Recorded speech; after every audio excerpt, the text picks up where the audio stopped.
Welcome again. Welcome. Here we are again.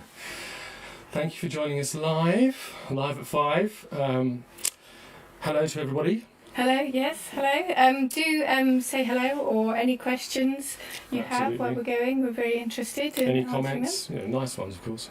them. Yeah.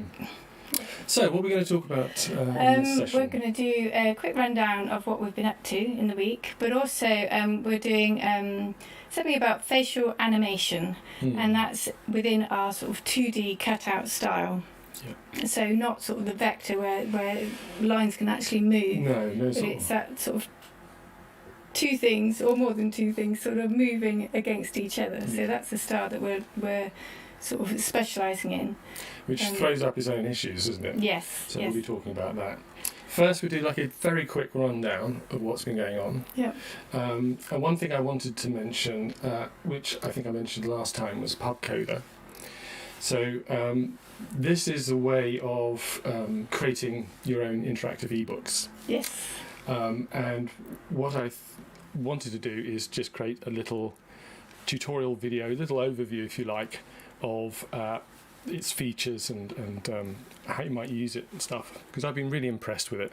Yes, and you've been talking to the guys in charge down there. They're really pulling stops out, aren't they? They are, actually, yeah. It's really exciting because one of the things is to be able to drag in animations that you've pre-made elsewhere. In my case, it's within Hype, which is a bit of software that allows you to create HTML. I won't get too technical, but HTML animations that are interactive.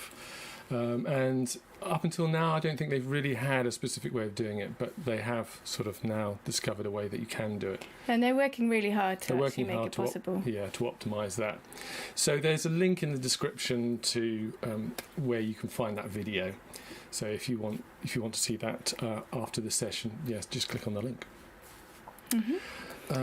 Also, what else are we going to talk about? The other thing we've decided to do is something about... last year we made a animation called Ned, the Love Machine, and we made that for Valentine's Day. And the main portion of it is our 2D cutout, but there is a bit of live action acting. Yeah, I'm not sure. It was my debut of, in front of the screen. Sorry, Addams Family. So basically we've decided to cut that bit and to make it animated, but in a different style. So this gives us a chance to do a sort of simplified version, basically. Yeah, to sort of really simple characters. And we're looking to do that for other things as well. So we wanted to kind of see how we could simplify our style.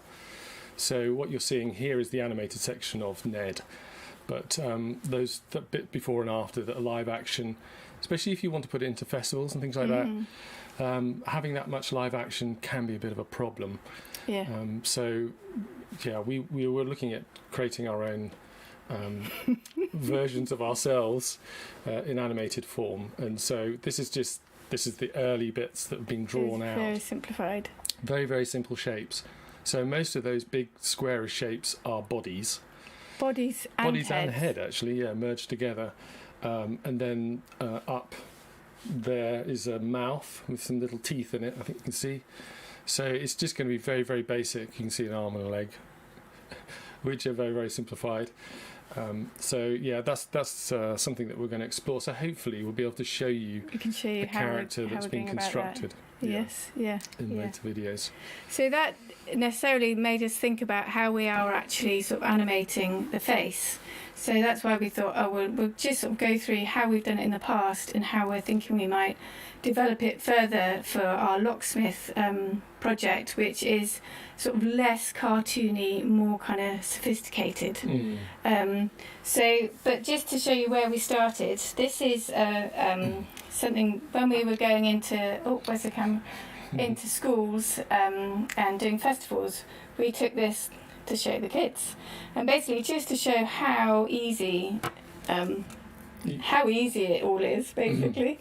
So there's two pieces, and you've got your mane with the jaw coming in here like this, and then all you do, obviously, is then do a really silly voice. And comes alive. So it really did click with the kids, actually. It did. To see them sort of realising, yes, I could actually do this. Yeah, something really, really basic. I didn't think they were going to be very impressed, but they were. I'm not sure they were impressed by me and my voice. Well, they were entranced, so it was really exciting to see something new. You could show them it was just an inanimate object and then make it come alive in a very, very simple way. Yes, and so we use that same technique. So this is Gaudo, King Gaudo, who is, sorry I keep missing the camera, the king narrator for Gaudo's Gift.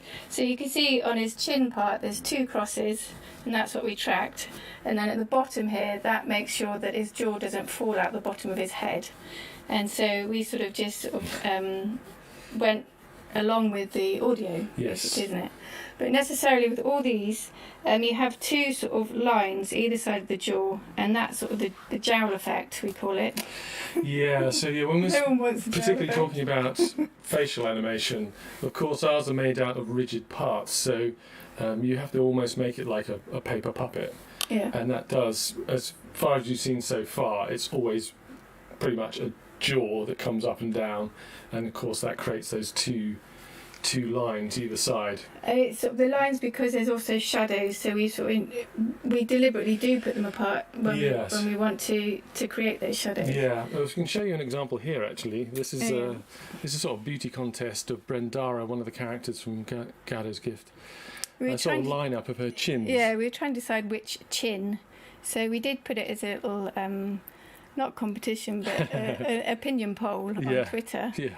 To decide which chin we were going to go for. But you can see what we mean in that it's a separate piece, and so you've got that kind of 2 lines down the face. Yeah, which is something that when it comes to the locksmith, we want to sort of edge away from a cartoon kind of look. Yes. A bit more to the realistic side of the spectrum. So we were going through and coming up with some designs we think might work a little bit better and get rid of the sort of jowl look. So it's still, as you can see there, it's still sort of layering various elements behind each other. So as one moves, it reveals the one behind. So it's still using that same technique, but it's actually trying to sort of have a slightly different feel about it. Yes. Perhaps a bit more naturalistic, actually, and less puppet-like. Perhaps. Perhaps. We'll see. So the step-on, I think we showed this before, but the step-on from that is... and we did show this before as well, but that's trying to work out how it's all going to fit. Well, this is one of the potential characters in the locksmith. So you can start to see how it's sort of going from a realistic drawing that we haven't got here, but sort of down towards being made of parts. Yes, exactly. So we took that into 3D. So you're watching the 3D software now. This is Blender. And this character has been constructed out of parts, much like all our other work. You can see the layers behind. You can see the layers behind. I think actually I'd turn it to a sort of semi-transparent mode so you can sort of see the layering. Yeah, there you go. So it's just that sort of hole for the mouth and then an upper and lower jaw that's move up and down behind it. And I've actually attached things like the movement of the moustache to the movement of the mouth and things like that. And the eyes work in a very similar way. I think it's quite interesting, actually. I think we will be able to play with sometimes, especially with the eyes, moving those back a little bit more and making them look more sunken. Yes, yeah. I mean, there is characters. Yeah, there's elements in here that we can really sort of pull for certain characters and less for others, isn't it? But it's really interesting, even using this sort of set shape parts, you can get quite a lot of emotion and expression into something, a lot more than you'd actually sort of first suppose. Yeah, absolutely. Eyebrows help a lot as well. Yes. So this is not synced to any particular audio. It's just literally a test of what the mouth might look like. But you can see that there's no sort of shadow around here, and even though there's movement, so we have sort of managed to get away from the jowl effect. Yeah, the next test I think would probably be with one of the female characters as well, just to see, because maybe if I cheated with a moustache, I don't know. We certainly you can't make normally all the would see women have that. Maybe the Yeah, the I think all the circus. characters would just have facial hair. But yeah, you would see in our old style, you would definitely see shadows running down the side, a bit like a sort of wooden puppet. Yeah, like a circus puppet, those kind of things, Yeah, isn't it? Yeah. So that's where we are with the sort of facial animation. So That's short but sweet. that is short but sweet. Today? That was our.